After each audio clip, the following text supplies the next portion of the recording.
चंपकवन के जंगल में टुनटुनी चिड़िया अपने माँ बाप और अपनी छोटी बहन पिंकी चिड़िया के साथ रहती थी। टुनटुनी अपनी छोटी बहन को बहुत प्यार करती थी। उसके माँ बाप किसान थे। जब वो खेत पर काम करने चले जाते थे तब टुनटुनी अपनी बहन की देखभाल करती थी। एक दिन जब टुनटुनी के माँ बाप खेत से घर वापस लौटे तो टुनटुनी अपनी माँ से कहती है, माँ, दूध खत्म हो गया है और पिंकी कब से रोई जा रही है। तुम मुझे पैसे दो, मैं पास वाली दुकान से जाकर दूध खरीद कर लाती हूँ। टुनटुनी अपनी माँ से पैसे लेकर जाने लगती है। तभी पिंकी चिड़िया रोने लगती है। अरे टुनटुनी चिड़िया, इसे भी अपने साथ लेती जा, थोड़ा ये भी बाहर घूम लेगी। अच्छा माँ, मैं पिंकी को भी अपने साथ ले जाती हूँ। थोड़ी देर बाद जब टुनटुनी चिड़िया दूध लेकर लौटती है तो देखती है कि उसके मम्मी पापा को किसी ने जान से मार दिया है। दोनों खून से लथपथ पड़े थे। अपने माँ बाप की ये हालत देखकर टुनटुनी चिड़िया रोने लगती है।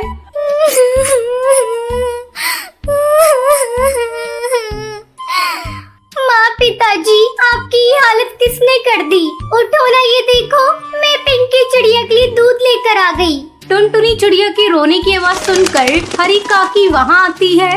हरी काकी, देखो ना, मेरे मम्मी पापा को किसी ने बड़ी बेरहमी से मार दिया। आपने किसी को मेरे घर आते देखा था?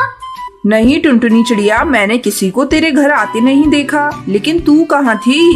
मैं पिंकी चिड़िया के लिए दूध लेने गई थी। ये बहुत रो रही थी हरी काकी, इसलिए मैं इसे अपने साथ ले गई थी। और जब लौट कर आई तो मम्मी पापा को इस हाल में देखा। मत रो टुनटुनी चिड़िया, अगर तू इस तरह हिम्मत हारेगी तो तेरी बहन को कौन देखेगा? हम सब तेरे साथ हैं। टुनटुनी चिड़िया, अगर किसी बात की जरूरत हो तो हमसे कहना। इस तरह कई दिन गुजर जाते हैं। घर में रखा सारा अनाज भी खत्म हो चुका था। खेत में लगी हुई फसल भी बिना देखभाल के सूख चुकी थी। एक दिन टुनटुनी चिड़िया अपने खेत पर जाती है और खेत में लगी हुई फसल सूखी देखकर रोने लगती है। क्या करूं? घर में अनाज का एक भी दाना नहीं है और माँ पिताजी ने जो फसल लगाई थी वो भी सूख चुकी है। अब दोबारा से खेत में फसल उगानी होगी। टुनटुनी चिड़िया 2 दिनों तक लगातार खेत की सफाई करती है।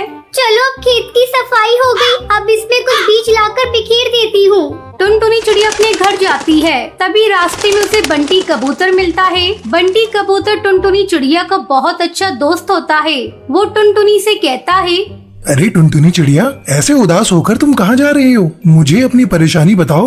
बंटी, मेरे माँ बाबा नहीं रहे और अब मैं अपनी बहन के साथ इस जंगल में अकेली हूँ। खाने को एक भी दाना नहीं है, बस अपने खेत के लिए कुछ बीज लेने जा रही थी। इतना सब हो गया टुनटुनी चिड़िया, और तूने मुझे बताया नहीं? ये ले कुछ अंडों के जादुई बीज, तू इसे अपने खेत पर बिखेर देना। मेरे तो ये किसी काम के नहीं, क्योंकि मैं अंडे खाता नहीं। मैं शहर के जंगल गया था तो मुझे एक जादूगरनी ने दिए थे। तुम्हारा बहुत बहुत धन्यवाद। अब मैं इन बीजों को ही अपने खेत में बिखेर देती हूँ।